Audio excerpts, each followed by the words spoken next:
still seeing this tornado warning in effect. If we can query that and see when it expires, I think it's 8:30.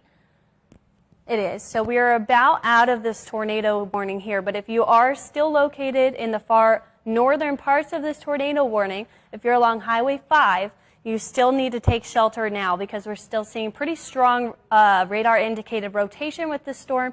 And you can see a little bit of this signature there where we're seeing a possible tail coming out because of that inflow. So that's probably what they're worried about here. We've also seen another area of rotation. I'm not sure right now. Can we look at the velocity, Noel? But if you are in Duke or along 62 here, you need to take shelter because there is a tornado warned storm headed your way. So we still have pretty strong radar indicated velocity there. That means that we could see some rotation, possibly just up in the clouds. Lexi said that she did see some wall clouds out there that weren't pretty put together, but we could see a tornado come out of this storm, and we're mostly concerned about it because we have seen tornadoes come out of these storms earlier today. If we look at this rotation here, you can see there are still two different areas of rotation. We have this one that's to the east of 5, and then down farther towards the northwest, we're still seeing, or towards the southwest, excuse me, we're still seeing different areas of rotation. Could we zoom in on this one, please, Noel? On the top one. It looks like there's some pretty strong areas of rotation within there. So we're seeing even higher shear than we were earlier. So if you are towards the east of Highway 5, if you're east of Louise, you need to take shelter now. You are in a tornado warning, and we're seeing pretty strong indication that there could possibly be a tornado on the ground. We haven't had any confirmation, and we do have our storm chaser, Lexi Walker, out there watching for us. But if you are in this area, we're looking at the conditions that could have a tornado on the ground. So you do need to take shelter now if you can. You need to get to an interior part of your house.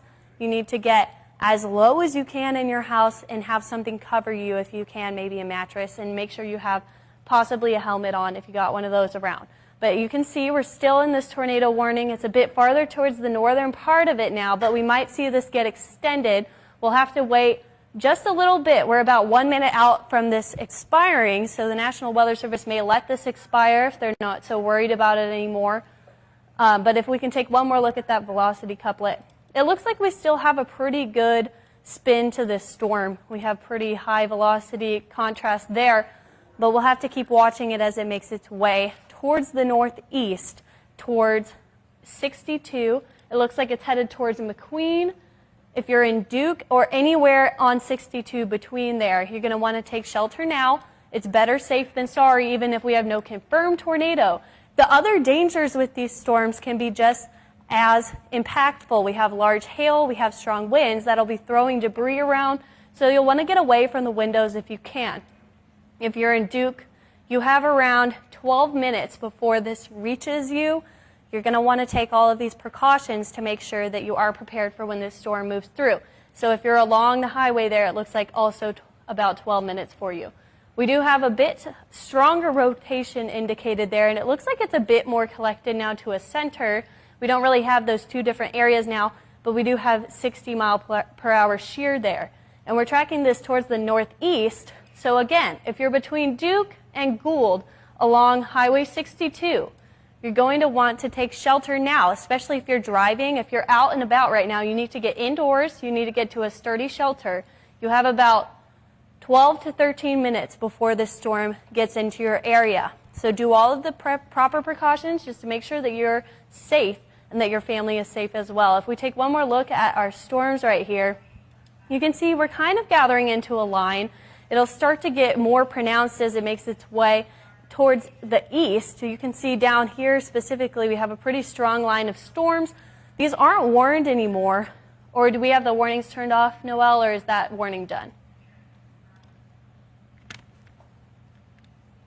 It does not seem to be warned at the moment. Okay. It looks like our warnings that were on these storms previously have expired, but they were severe warned earlier. We still have a couple of those left down to the south of Abilene. But for those storms that are moving into our area, into Knox King, Knox, King, and Haskell counties. They're still pretty strong storms. We're seeing very large hail cores with these because they've been producing tornadoes and large hail throughout the day. So you're still going to want to be careful with these and take precautions as they head into your area. Even if they aren't warned, there could still be very strong thunderstorms.